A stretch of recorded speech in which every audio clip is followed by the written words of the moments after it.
Well, here we are. We are recording this session of Now and Next on Tuesday morning. It's June the 9th, so some things may have changed by the time you hear this. Dave Trafford with you. Welcome in, along with our comms and strategy team. Lindsay Broadhead is here. Anne-Marie Aikins around the table, and it's rounded out by Bob Reid. It's Tax Freedom Day, by the way. I know that wasn't on our list. Everybody all excited about that, right? Whoa.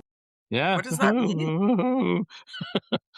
Oh my! There are some things, Lindsay, that I love around sort of the marketing and comms things. Every day is a special day for something, and I heard today it was Front End Loader Day or something like that, international. I mean, who wouldn't want to be celebrating Front End Loader Day, right? Perfect. And I what haven't would even you do if you started my missed it? shopping yet. That's the problem. Yeah. What do you do if you missed it? Okay, lots to get around on and right across the country. But can we start with the all of the hype or lack thereof around the World Cup? Here we are. We're all in Toronto. The World Cup is also going to be hosted in Vancouver for a number of games. If we're lucky, I guess, Bob, we don't have the bill that the Vancouver games have. It seems as though they're paying considerably more in terms of the cost of those games and organizing them than we are here in Toronto. Having said all of that, combined, there's over $1 billion in expenses. And I think right now, a couple of days out from the first game, that's all most Canadians are hearing. I get that, there's certainly a fan base in Toronto that loves this and loves the idea of having it here. But by and large, across the country, there's what we're hearing is, wow, $1 billion. How are we going to get that back? Mm-hmm. Yeah, there's trouble with the value proposition, I think, because I'm not feeling it. And I don't know if anybody is. And especially if you don't live in Toronto or Vancouver, it would be frustrating, and I'm sure it is, for people to say, well, this is nice of me to be paying for a big party in those two cities that I have zero benefit coming my way from. And even here in Toronto, I mean, to me, I think it's great that, we're one of the host cities for the biggest sporting event in the world. But personally, I'm just looking at it as, how much disruption is this going to mean for me trying to go about my business while these games are on and happening? And what do we get out of it at the end of it? And that, I think, always remains to be seen. If it goes well, if it runs smoothly, if it's a good time, if there are lots of cool street parties and festive gatherings, then we'll say that was a great thing. It was good that we did that. But we're not there yet. And I think that's the challenge for the organizers and anybody in communications around it is trying to convince us that this is a really good thing before whatever it's going to be actually happens. Well, Anne-Marie, isn't it a little late to be having this conversation, though? I mean, we're a couple of days out from the first game here in Toronto. If there were a strategy in place, it should have been as soon as the games were granted to say, this is how it's going to play out. These are the benefits. I realize that there were some moving targets in terms of costs, but the idea that there is some level of precedence with the Commonwealth Games. I mean, I realize it's not the World Cup, but for all of the angst around, leading up to the Commonwealth Games in Toronto, it went extraordinarily well. There was not a lot of rearview mirror complaining. In fact, there was very little complaining during the time of the games, with all the worries about, I'm going to get across the city on the Gardiner and so on. The whole athletes' village is still a legacy piece. There's the pool at University of Toronto Scarborough campus. There's the velodrome in Milton. There's lots that you can look at and say there's precedent here for these kinds of big events to really benefit the community. And we haven't really heard that. Yeah, World Cup events rarely build the legacy and infrastructure that other world-class events do. I was very involved in the Pan Am Games in the planning for it. And I do remember the constant complaining about the cost, because there was a lot of infrastructure that needed to be built, and people would go, I've never even heard of the Pan Am Games. What are we doing? Why are we spending all this money? There was very typical Toronto angst and complaining beforehand. And I do remember working very, very hard to create messaging and the communication strategy that really spoke to the legacy. And, my neighborhood where I live in Corktown is the entire neighborhood is a result of Pan-Ams. But we don't have that for the World Cup. So it's been much more difficult and less tangible for organizers to point to the legacy of it. And you have to point to economic benefits and the future economic benefits, job creation, which I don't think anybody really has spoken to very well, the tourism benefits. And I think Toronto is going to really enjoy it when it's here because the energy level of World Cup games is intense. It's amazing, and it's an opportunity for a city to really shine and really get its act together, clean itself up for all the company they're going to have from around the world. Um, I wish we could do that kind of regularly. Just always plan for company and have our city shine a little bit more, and have our infrastructure and our transportation systems up to date and current and shiny, as if company was about to arrive. But we don't.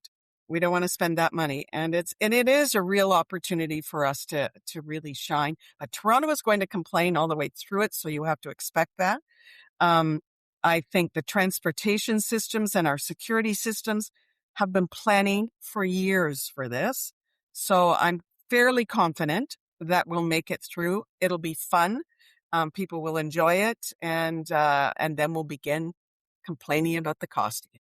Well, Lindsay, I think maybe my mom should have run the place, because if it was all about making sure the house was ready for guests at the last minute, Mom would have had the place spick and span. Everything would have been organized in place for its place. It would have been clean. There would have been food set out. The freezer was full. So maybe that's the approach we should be taking. But to Anne Marie's point as well. Are we just kind of chronic complainers in Toronto? Is that just part of the civic culture then? I love this idea of mobilizing all the grandmothers. Can Right? you imagine what would get done? This, everything would be fine. There would be flowers in every corner, forks to the left, knives to the right. We'd be good. Are we chronic complainers? I think we've kind of earned the right to complain about a few things, if truth be told. Yes, we're always the city where fun goes to die is kind of our raison d'etre, but I'm going to park all that. I love Toronto. I know you guys love Toronto. I love sports. I think this is going to be okay, right? I think everything is going to be okay, and it will be fun, and folks who are able to enjoy will enjoy, and it will be good. Bob said right at the beginning, he used the word if a few times. And I think that's actually the most important word in all of this, right? If it goes to plan, if we get any economic upside, if, there's a litany of things we have no idea about. And I'm struck how this game's, we know this, but it's a decentralized game. It's very weird, right? It's not like we're descending upon a city. We're descending upon multiple cities, which changes and flips on its head the World Cup economic model. So Toronto is also very, very good, because it's true, at advocating for, come to our city, come, and there will be an upside to it all, because that's always been true. We don't know what the upside is going to be here, because we don't know who's coming, and what kind of events will actually be showcased, in terms of how folks will engage with it. So there are so many of the if questions on the horizon. I think it's kind of a fool's errand to guess. So I say dive in, have fun, make it good. Stay away if you don't want to do it, and that's fine. My only anecdote is, and again, it was a very centralized model, so it's apples and oranges here, but I was one of the people who went to Vancouver for the Olympics. And I know folks at the time, were very scared, especially if you were a local, about what would happen to communities and stuff like that. It was magic. It showcased Canada in the most magical way, apples to oranges, but I'm hopeful that we'll get a little of that. Yeah, but that's probably as close as you get, right, Bob, in terms of the Olympics? I heard somebody in Atlanta talking about it. It's one of the host sites as well. It's going to be like hosting the Super Bowl in Atlanta over a whole month, almost every other day. So the exposure is intense, but so is the effort and the energy that goes into it. And all I keep hearing is that from a marketing perspective, and I heard John Tory talking about it, mayor at the time that put his signature on the deal to say we want them, um, that you couldn't ignore the long-term benefit in terms of just being on the world stage. And maybe we just take that for granted, or we're blind to that. But it seems as though that is what all of the host cities are primarily saying. Look at us, and that there's real benefit in that we probably don't see when we're this close to the ground. Well, it would be a big miss if we weren't in the game. If Toronto wasn't on the list, if Toronto wasn't hosting the games that we are, I think everybody would consider that a loss. So it's good that we're here, but now the challenge is and the proof will be in the pudding. As I said before, if it rolls out well, if the city does get caught up in it, if there is a tangible vibe that everybody can feel and everybody can get excited about, then I think the public verdict will be, this was a good thing. We needed this. It's good that we were involved with it. It's good that we were. Yeah, It's interesting, though, just to bounce back to what Anne-Marie, I think, was getting at, too, is where we've missed the boat, and I'm kind of head scratchy about this, is it hasn't been very clear that all of this effort is going to lead to specific stuff, right? Like, where is the velodrome upside? Is the swimming pool upside that you mentioned? And I also, to Anne-Marie's point, I appreciate the model is different for World Cup, but what are the specific outputs? Because I think collectively, all of the boards of trades, the destination groups, the business community, et cetera, would rally behind specifics. So that's been a big comms miss in all of this, is what are the things that, aside from the amorphous upside of being on the world stage, which matters, I think we know it matters, but what are we get A, B, C, and D out of this? Is it potholes being filled? Is that really what we're pointing to? If so, that's a learning, and that will be a learning for the future. I hope it's much more than that. Well, again, I go back to it, Anne-Marie. I tend to think this group is kind of paying attention collectively, the four of us. So if that were being said out loud, we would have noticed. And what is it exactly that Toronto, Vancouver, Canada writ large is going to get in terms of the benefit? I've heard people talk about how it's going to contribute to the GDP. Yeah, maybe a little bit in Toronto and locally in Vancouver, but it just seems to be a hard thing to sort of nail down. The only thing I will tell you is, and I think you're probably right, the transit services and the transportation services have been thinking about this for a long time. I think it's going to be the easiest month to get around in downtown Toronto in history. That's what happened during Pan Am. Exactly. And Two things Vancouver. happened. We all worked together. Every transportation agency said, this is down. Can you go up? This is down. Can you go up?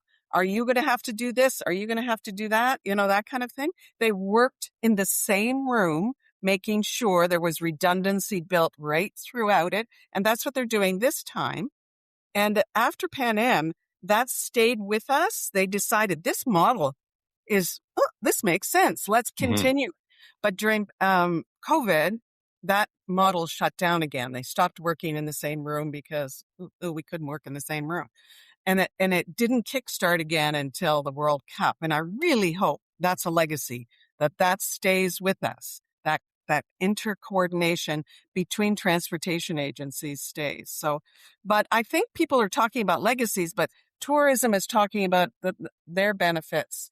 Nobody's talking out of one voice to say, these are all the benefits. Yeah. Yeah. And the only thing I will complain about anecdotally is that we play once a week out at the Galway Arms and at Islington and Queensway. and it's pretty much FIFA Central for the next month. So they've decided that they don't need us playing music on soccer nights. Shame. I'm Gee. just saying. I'm just saying. We can't. We can't compete. But no. And you know what? Knowing that bar and that there's all kinds of them around the city, I think to your point, Bob, that's where we're really going to see the energy take off. Where there's community there beyond waving the flag for whatever team you're cheering for. So, and we make the mistake of thinking that the economic benefit is going to result in, money for the city. It's not. Let's just be clear about that. It's going to be for the pubs and the bars and the hotels and the, transportation services and the cabs and all those sorts of things. That's where the economic impact is going to be felt. And it may take months, if not years, to really figure out the long-term benefit of that. If there will be a long-term benefit. Sure. Yeah. I think it'll probably be a short-term benefit. The only other thing we've been hearing about are these soccer pitches that are supposed to get built, and that's been screwed up somehow. So, yeah, it's a tall order. I mean, even the changes to BMO Field are temporary. That's all coming out after this thing's over. So, yeah, exactly, and that was required by FIFA. And MLSE wasn't interested in doing it. So, yes, you're right. There's a metaphor there, I think. Exactly. The numbers are out last week. The phrase thrown around, Lindsay, we're in a technical recession. And boy, a lot of people's hair caught fire there on both sides of the political aisle. There were people saying, see, I told you. See, I told you. It's a year of Carney, and look where we are. We're the worst off, and the G7, et cetera. And I think this is a very nuanced conversation to have, because the line is you can put all the economists together head to head and you never reach a conclusion. So it's never really sure of what a technical recession is. But I would have thought that the guy who sat in the banker's chair in Canada and the UK for a considerable period of time would have stick-handled that a little bit better in terms of reassuring Canadians that we're okay, rather than just saying effectively saying we're in the state of recalibrating our economy. Trust me. Well, your question's a bit loaded, so I'll take it to Really? critique Carney first. Let's critique Carney first. It wasn't the guy who was in the UK or the head of the bank who should have answered the question, because I think that's actually who did answer the question. He was wearing that hat, and he got really pointy-headed and technical.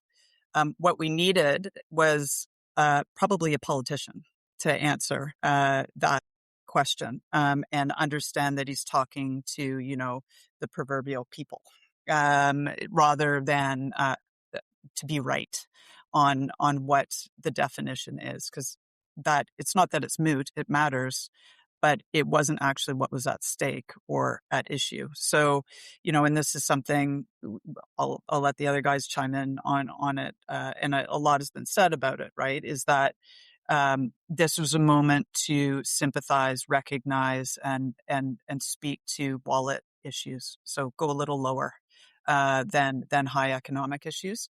On the positive side, though, not taking your bait. You also know about economics that there are runs that lead up to whatever happens in a particular quarter. So this isn't Carney's doing, right? Anything he does or doesn't do while he was leading office, we won't see the impact of that. It's a trailing indicator, right? So it's certainly an indicator for previous Liberal governments, and I think that's what Poilievre was getting at, but that has other political implications if he wants to be bringing up Trudeau still at this stage and whether that's a benefit. But as it relates to blaming this government and Carney, that is a disingenuous accusation. Yeah, let's face it. This is such a nuanced conversation that happens over most people's heads, Anne Marie. The idea that, you can't just blame Trump. Yeah, you can. I mean, when you consider that we are the largest trading partner with the United States and we're having a trade war with them, guess what? We're the only G7 country that's really feeling the effects to the extent that we are. Okay, I get that. Nobody wants to hear that argument politically, but on the other hand, the announcement from StatsCan came out, was it a Thursday or 2 Thursdays ago? And it wasn't until the Monday that we heard from the Prime Minister. You know, again, I would advise anybody in a comms team to be listening to this group, because Lindsay's advice probably would have been okay on Friday. This is what you should say on Monday. And it can't be the pointy-headed banker comments. So there was a failure there again, and that seems to be fairly consistent in the Prime Minister's office. Well, it was a bit slow. Lindsay's correct. He came off as a calm technocrat and to explain it, and he was trying to, I think, be soothing, but and explain it. But as you said, Dave, it was really too late, because that story had been written all throughout the weekend. So I think he was really trying to say, don't panic, could be worse, which is true.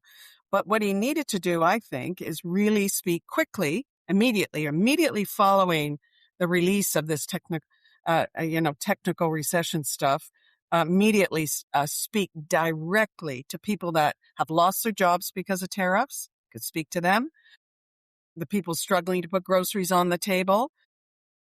Those people really don't care about the technicalities of, is it or is it not a recession? Is it a technical? They don't care about that. They just care about the reality that they're living through. And I think he really needed to speak personally to them. Yeah, Bob, I was on the radio with Gene Belaitis last week, and I said, okay, yeah, maybe it's a label, but how has my life changed remarkably since this announcement? And to Emery's point, it hasn't changed remarkably, but there are certain things that I'm more concerned with as whether or not we're in a technical recession. Yeah, I think Emery's bang on that there needed to be that empathy, that understanding of the tough spots that a lot of people are in, and that at the end of the day, that's what really matters, not what a consensus or dueling economists have to say about it. I like Lindsay's point too, that he needed to be more of a politician.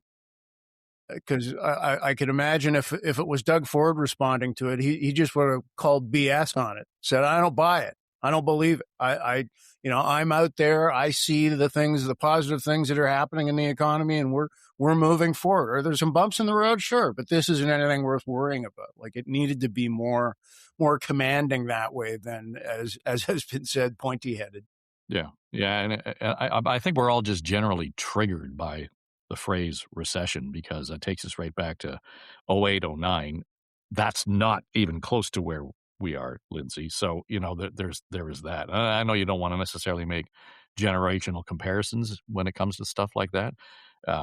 But, even if you were doing that, you could have said, and Canada got through it because we had the strongest banking system. We had the strong economy. We have a history of being able to deal with these. I didn't hear that from them. Well, and you're writing the speech, right? Like it's quite shocking. Again, like going to the positive side of the Carney ledger, it's quite shocking. We're not in way worse shape, right? Like we're being attacked at every angle. We are being either forced to, or, we need to too late spend a bunch of money right now that either should have been spent before, or we're catching up with defense and infrastructure builds and all of these things. It's quite shocking we're not in worse shape, right? So it's not that there isn't a, I think we all would, I imagine, encourage him not to belittle or fail to acknowledge the economic reality we are. It's dire for many. But what you're talking about is a similar message that I haven't heard much about, which is it's being stewarded, it's being captained, it's being led by someone who can see far beyond what we can see over the horizon. And it's going to be okay. I'm going to take us there. There's going to be bumps. We're going to navigate through. He's used big, lofty academic language often. That's resonated, but he hasn't brought it down or tallied it to the ground in a way where we felt, okay, I'm on the boat, I'm paddling with them, and I know that the captain knows where we're going. I want a bit more of that, and his numbers we've seen have started to trickle down. in not notably, but over the last couple of days. And I wonder if that's a bit of this. Yeah, it might be, Bob, but, it's also it was a liaison poll that had the NDP at 15%, and the gap that, the Liberals lost was sort of relative to the gains that the NDP had made. I find it a little hard to believe that the NDP has doubled their popular support in the last 3 months, but, to Lindsay's point, there's a lot going on there, and a lot of this is driven by emotion. Yep. And, it's such a cliche, but time will tell, Dave. Mhm. I mean, I'm with you. I don't think the NDP is suddenly rocketing back up the charts, but we'll we'll see how things go. He's a year plus into the role now. He's collecting some baggage as any leader of any government does, and people who are not so sure about him or maybe a little less sure about Mm. Or we're getting to know him better. It him. Yeah, right. kinda That's the cuts flip both side of ways, that. right? Yeah. Yeah. Equally, Anne-Marie, we're getting a different glimpse, and we have since the leadership review for Pierre Poilievre, as the leader of the opposition. And, we talked at length about his speech at that gathering in terms of, how he was gonna kinda turn a page and, um, talk less about Canada being broken. The separatist movement in Alberta, I think, has given him an opportunity to distinguish himself as a federalist. So we heard him this week at a speech, an event in Calgary, and was pretty well. He was the first federal leader out of the bloc to really kind of plant the flag and say, what he had to say about the separatist movement in Alberta. Generally, I thought it was a good move to be that forceful and that obvious. I'm a federalist and I believe in Canada. But what I thought it was interesting was the subtext, and he's really talking about not Alberta leaving Canada, but taking this opportunity to recalibrate and reinvent federalism in Canada. And I suspect that there is an appetite and an opportunity there in terms of the conversation. And what was most remarkable is we've talked a lot about his stance in suggesting you need me as prime minister because Canada is broken. And he's abandoned that entirely. And the speech, again, a little rough around the edges in some cases, but I thought, wow, this is really a new direction. And we talked a lot about whether or not he can change stripes. I think we're getting evidence that perhaps he is. Yeah, a little bit. I think he wasn't really calming the fire that's happening out in Alberta, but he's making sure it burns in the right direction and that he positions himself as kind of a solution, as an alternative to separating. And I think that's what he's trying to do. And he did that in a very strategic way. His speech got emotional at times about Alberta and his love for it. I think he's, tapped into some emotional energy that's happening in the frustration but redirecting it towards the government as opposed to Canada in general. So he was very, very strategic. He also wasn't alienating uh, uh, to any specific leader or other than Carney, of course. But I mean that is talking separatists, because there's a lot of conservatives coming out saying they agree with separating. So there's lots of conservatives that he could be likened with, and he's trying to separate himself from that. He's positioned himself as the adult in the room. So it is a very different Poilievre, but underneath there, I still hear him. I just still hear him, but that could be just me. But I do appreciate that he's trying to be position himself strategically as a contrast to what's happening in Alberta. Yeah, and I think it goes broader than just what's going on in Alberta, though. If you consider, Lindsay, his comments around, the federal government's engagement and involvement in, and he starts to list the areas of jurisdiction that the provinces should have, whether it's immigration or healthcare or whatever it might be. That's at the heart of a lot of Alberta's complaint. But you know what? You could say the same thing here in Ontario, right? I mean, we're feeling the effects of the immigration debacle as well. So his idea that the premier should all lock arms and, kumbaya and sing it about a new level of federalism, I think is an interesting tack. Oh, okay. What I like, what I liked about his remarks was there was a sobriety that he offered in terms of listening to the opposition and listening to the pro-separatists, um, eh, in terms of let's listen to what is valid within their comments and not dismiss them outright, like a campaign, like black and white, like the convoy activity that happened, right? I think when the convoy happened, it became a polarized discussion, right? And there wasn't much credence given to unpacking what was the essence of the complaints. And I think it was very hard to discover the complaints, but also we didn't really listen well as a collective. So I think what he did well was say, let's listen, which is always good as a country. What I utterly hate, and I use that word accurately, is that the voices of the few that are who are Canadian in some cases, but are also being amplified immensely by non-Canadian powers, are being given so much power, and being elevated as a tool for having the conversations that you're talking about.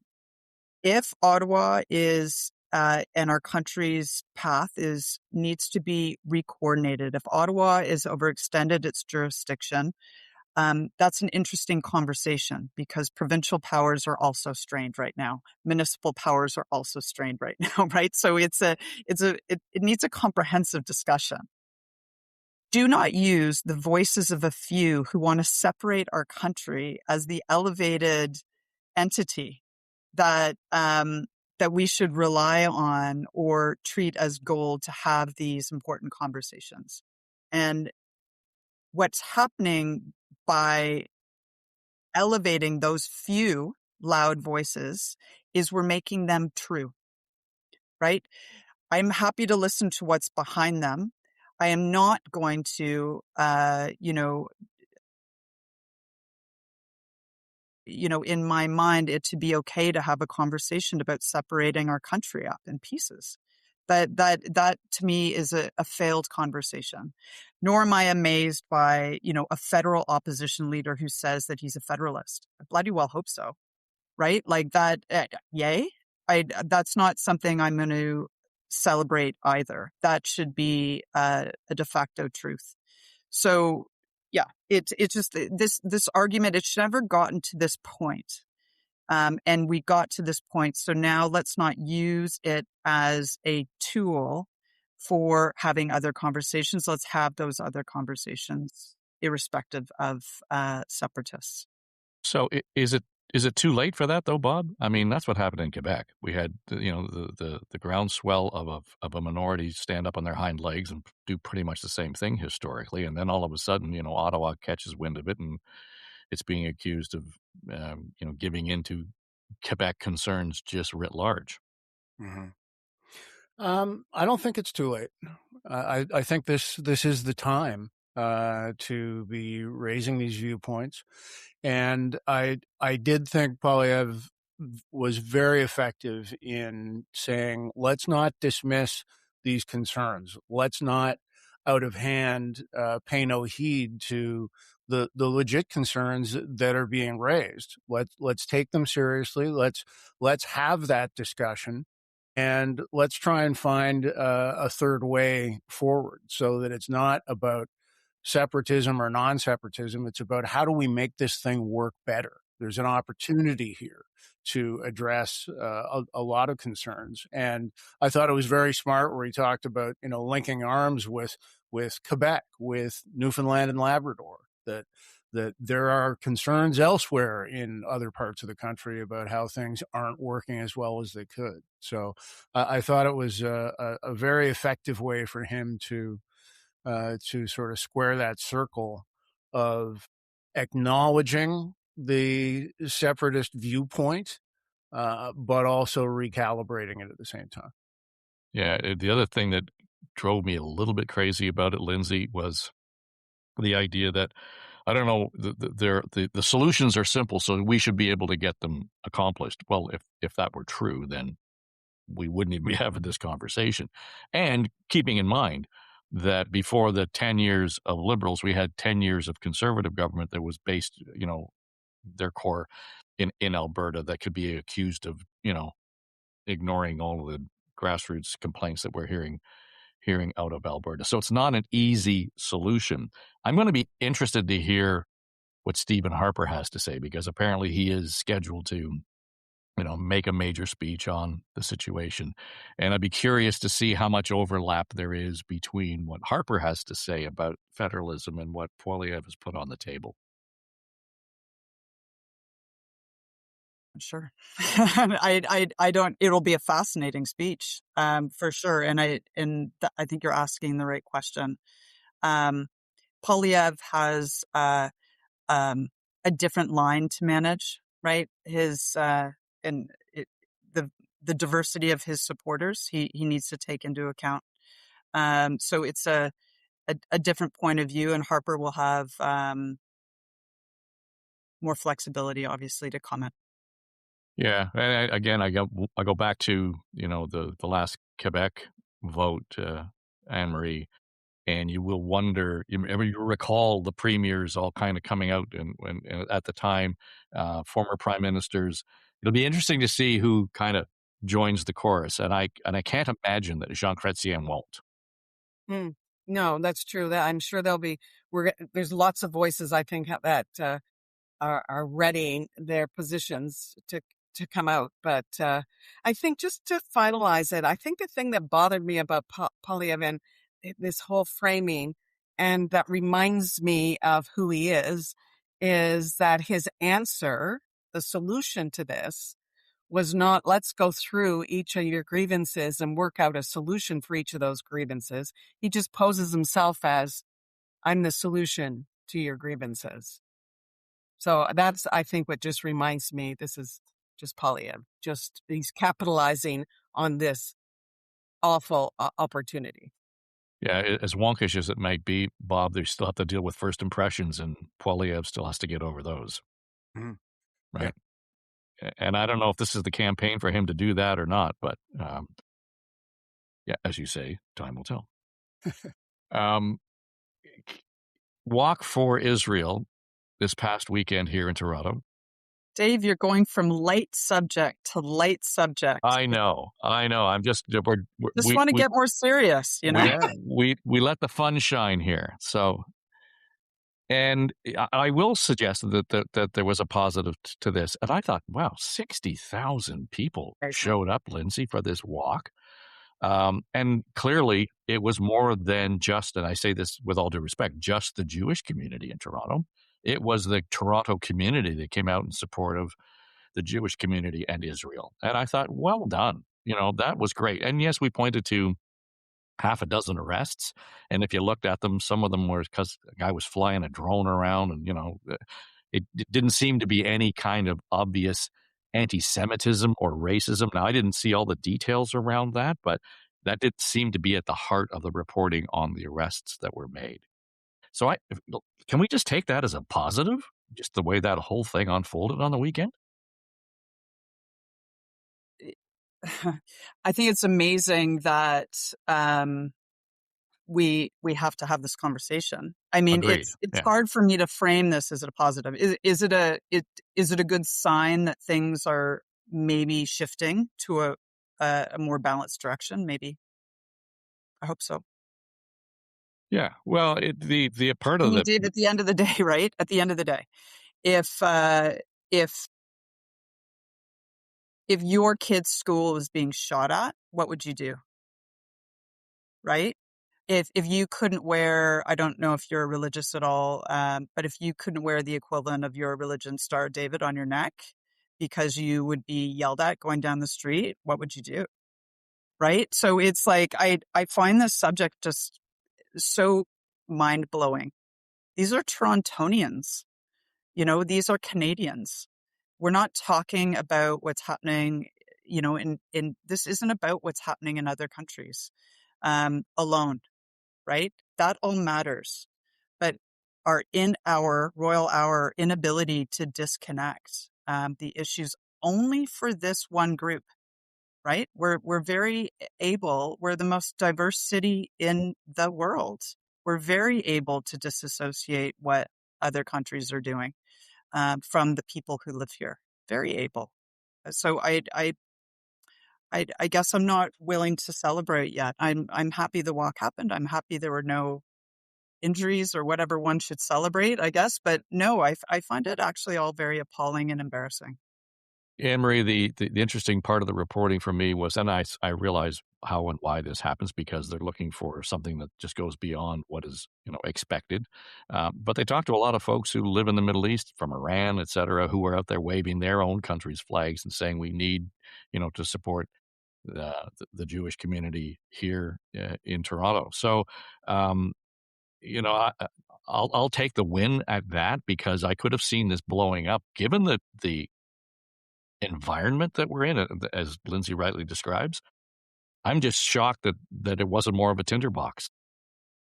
Yeah, and I think the reason it wasn't was a result of a very strategic planning by police and our surrounding police agencies. They coordinated an approach, but it was kind of like finally you've coordinated an approach that should have been happening before now. Police have often we don't want to get involved in deciding who's right and who's wrong, as if there was somebody, if you're walking because you're a Jew, that was somehow they had to take a position on that was highly inappropriate.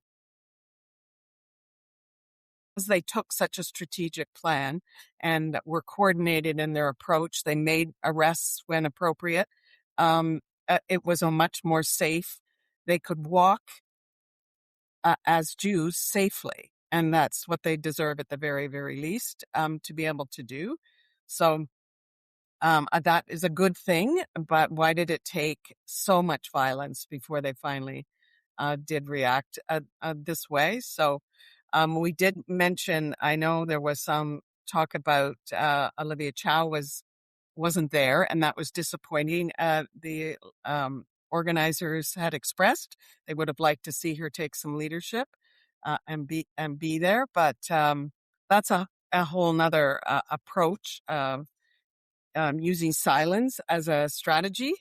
But it's remarkable that the Olivia Chow, when she was an MP and a mayoral candidate, and even as a councillor, she was very outspoken on a lot of issues: police accountability, carding, the need for stronger oversight for police. That's just one. And now we know she's increasing budgets. She's very silent about her. She doesn't say the things she used to say about police. And I think it's the same way. She was very outspoken. We saw at the very beginning of the war.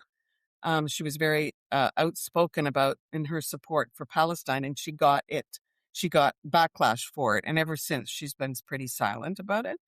And that again is some silence can be smart sometimes, but if it's used too often, it's then becomes predictable and cautious, and like you're hiding, and other people follow, suit. But it would have been nice for her to have shown some leadership.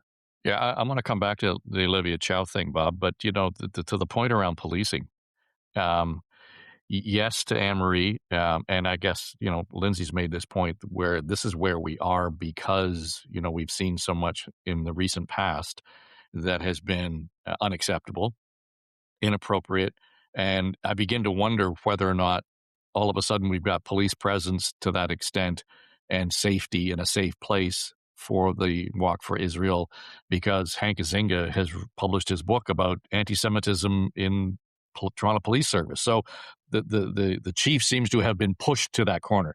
I will not criticize him for doing the right thing and a good job, but boy, if that's what it took to get him to do it, really? Yeah, I don't know how much of it you could fairly point to on the book front, but it was very well executed, and the police do deserve credit for being on top of this all the way around and ensuring that it went smoothly. To come back to the mayor's absence and as Anne Marie says, silence, I think that's a problem.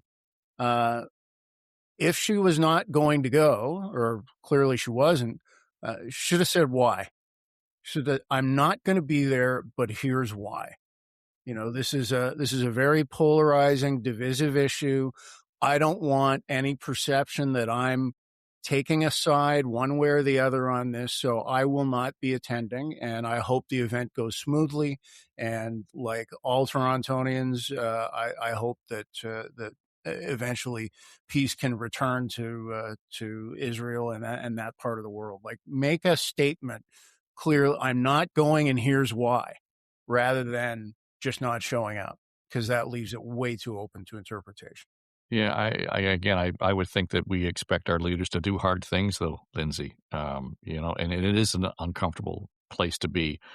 Boy, if they're not going to do it, who is going to do it? Just as a plug, I'm working on a new podcast series about this very thing, and the show is called "This Will Make You Uncomfortable."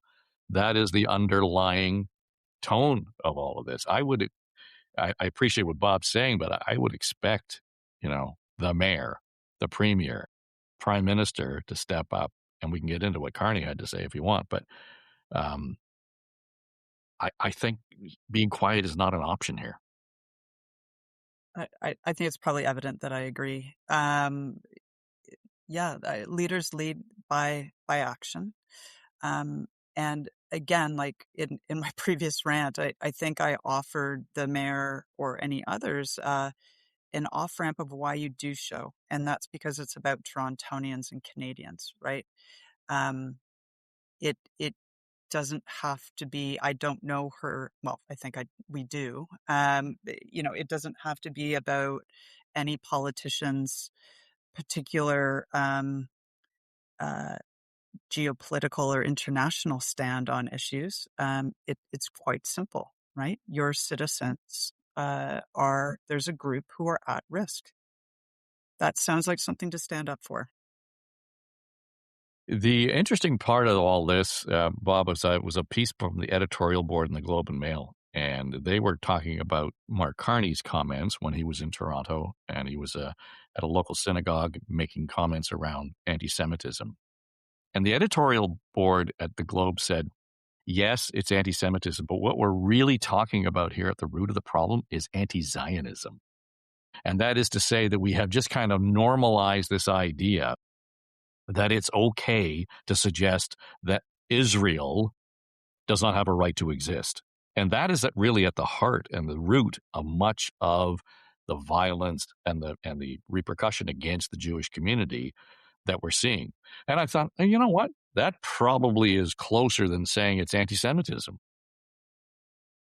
I think all of that just encapsulates how complex and how divisive all of these factors are. Everything that's at play right now, and how challenging and problematic it is to stick a toe in the water on any side of any line around this. It's you're damned if you do, damned if you don't, it seems. Yeah. Well, I mean, if nothing else, Anne-Marie, I think to Lindsay's point, it's not just you're damned, we're damned if we do, or we're damned if we don't. So I think as long as we take that approach to it, there needs to be some level of community, and whether that's from our leaders or from just the local neighbors. Again, I go back to my optimism on this is that there were 60,000 people who came out and stood up for the Torontonians who are of Jewish faith and Israelis. Yes. Yeah. And that is something to celebrate, that they were able to peacefully march, and that so many people joined them in support of that. It was wonderful. And I was really happy to see it go off so smoothly. I haven't heard lots of. I'm sure people still experienced very difficult situations. I heard of a situation, and the person was arrested for assault, spitting at participants in the march, spitting at police. Spitting is considered an assault, so that was. I'm sure there were lots of examples of that, but overall they did march peacefully. And I think we sometimes overcomplicate it by, the statement would be, I'm marching in support of our Jewish neighbors, and I'm here to support them. That's it. I'm not here to make any other political statement. I'm here to support them. And as Bob said, if you can't go, or you're not going to be there, and right now we're in an election year. So it's, everybody is going to everything, opening of every envelope, especially Olivia. So she'd have to have a solid reason why she wasn't going. Is it about security? Is it about whatever it's about? But I don't think there was a solid reason not to go, because I don't think you could explain that. So that's disappointing, but it is a strategy often of Chow, of issues that she was once very open and political about.